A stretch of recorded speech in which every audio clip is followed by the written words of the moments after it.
One of the things I think about a lot is language. I think living in a foreign country, speaking a foreign language on a daily basis, it really makes you question yourself. It makes you stop and think, am I using the right words? Is this really what I want to say? And I think this is something we don't really do enough. We often take language for granted and our brain just sort of switches on to auto mode and we speak. I strongly believe that how we speak, the words we use, how we communicate, really affects how we feel, and that ultimately affects the way we behave, our actions, and what we actually do in society. I talk a lot about culture on this channel, and to talk about culture is really to talk in generalizations and averages. And in any culture, there are always exceptions. There are always a lot of individual sort of differences and traits. But, I think I've noticed a few patterns recently. I have observed a few patterns regarding the evolution of language in the last 2 years, and, specifically different evolutions in English and in German. These are not fully formed thoughts that I have. They may not be accurate. This video is not, me telling you what's right and what's wrong. It's really just me sharing some of the thoughts that I have. And, I think it's very important sometimes to just stop and think and maybe to share the thoughts that one has. So having said all that, I will be speaking in generalizations. And, like I say, it might not be accurate. But I think it is safe to say that the German language is generally a rather precise, logical and succinct language. So I think in German, there are really often, very specific terms, which maybe in the English language, you need a whole sentence to find, explain the equivalent meaning. I find that English is a little more flexible, fluid, and maybe emotive. That might be controversial, you might disagree, but I think English is quite an emotive language. And after all, in the English and the Americans are really world-class marketers and have spent decades, really trying to pinpoint the exact words that sort of pluck on your emotional heartstrings so that you buy into an idea or a product. And what I found really fascinating, and I think it is important to talk about, is the evolution of language, the new words and terms that have really sprung up in the last 2 years with all that's been going on. And there have been a lot of new words, or if not exactly new, then the context in which they are used is new. I would like to use a few examples to sort of, explore this topic and what I think has been going on. So I think a term that we hear a lot, that we've all come to sort of know on a daily basis, is social distancing. And this, is an English term and has really become an official term. I think it's already in the dictionary. It's not exactly new. It was already used before in a different context. But I think this term is really not, you wouldn't find this term in German because it's not really a very accurate or precise term. It leaves a lot of room for interpretation. It's quite subjective. Having the word social in the term really sort of opens the door to subjective interpretation, as social can really mean different things to different people. There is obviously human interaction insinuated, but the word social definitely does not imply anything to do with physicality or the physical human body. And this has been, partly adopted into the German language. So Germans do use the word physical distancing, but in their own language, their own terminology, it is really quite a different approach. And it's really just Abstand, Abstand einhalten, Abstand halten.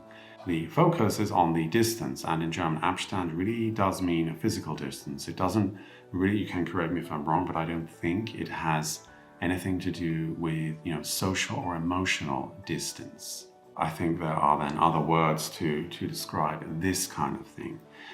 So again, with Abstand, with the German terminology, distance, there's really very little room for interpretation. It's very precise and I think easier to understand. And we did see, especially at the beginning, people did not really understand what social distancing meant. There were a few countries that actually tried to pivot away and pivot towards physical distancing, because physical distancing is, a much clearer and more easy to understand, obvious terminology. But I don't think it's stuck.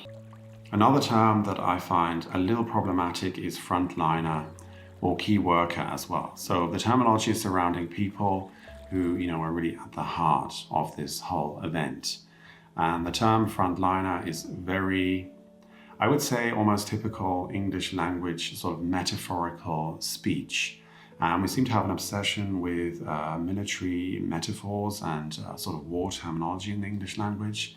The war on terror, the war on drugs, the war on poverty, sort of building up an external enemy, or at least increasing the sort of dramatic element of that enemy. And frontliner, I think, is really a perfect example of this, at least for the English speaker. Frontliner sort of conjures up the images of war, of soldiers on the battlefield, sort of holding the front line to prevent the external enemy from, breaking through and attacking the host country or whatever it is that we're talking about. And this again is hugely metaphorical, very emotive, and very sort of non-specific. The term even key worker is rather emotive if you think about it. The term in German is systemrelevant or system relevant, which I definitely heard a lot during the lockdown and during the last 2 years. System relevant, and this I think is really very typically German.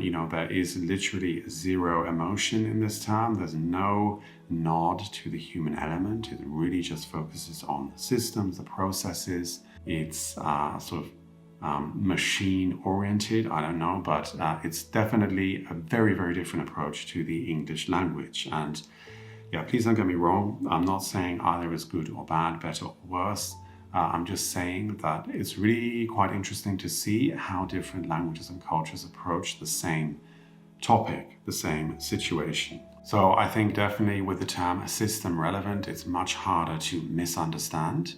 It's much harder to get an emotional reaction to this term because it's just very neutral, and it sort of, brings down the level of emotion a little bit. So, this is a huge topic. There are thousands of examples that could be used.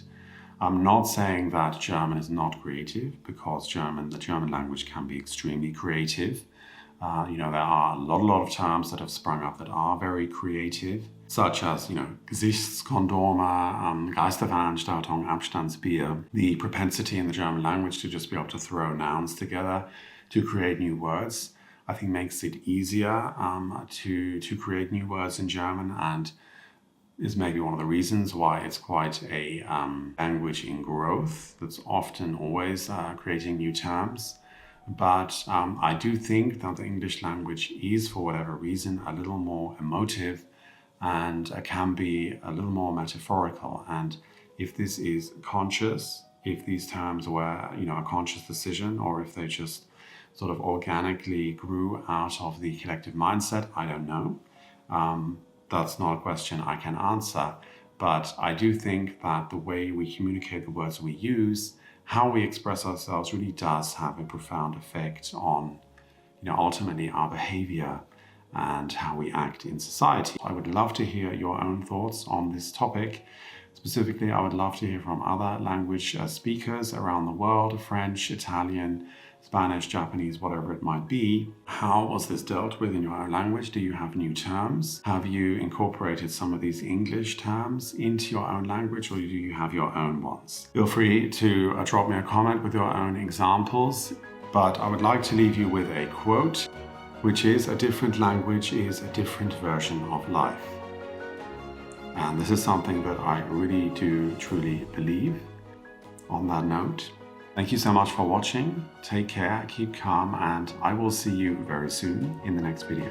Bye-bye.